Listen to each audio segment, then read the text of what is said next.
Terima kasih pemirsa masih bersama kami di Liputan Metropolis. Pemirsa, dalam pelaksanaan launching Car Free Day atau CFD di Palembang, pihak Polrestabes Palembang akan melakukan pengamanan dengan menurunkan sekitar 150 orang petugas gabungan Polrestabes Palembang dan Polda Sumatera Selatan.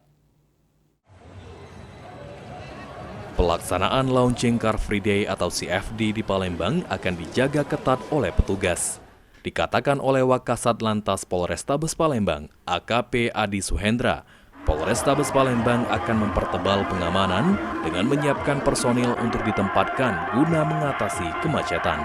Petugas nantinya akan difokuskan di sekitaran Jembatan Musi 6, Musi 4, dan di lokasi CFD untuk mengatasi kepadatan arus lalu lintas. Dengan jumlah personil gabungan Polrestabes Palembang serta Polda Sumsel yang diturunkan sekitar 150 orang dan dibantu di Sub Satpol PP, petugas dari kecamatan maupun kelurahan.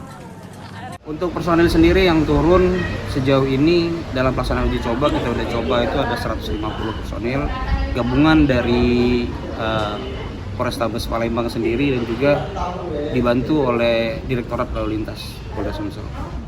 Sandi Pratama, PAL TV.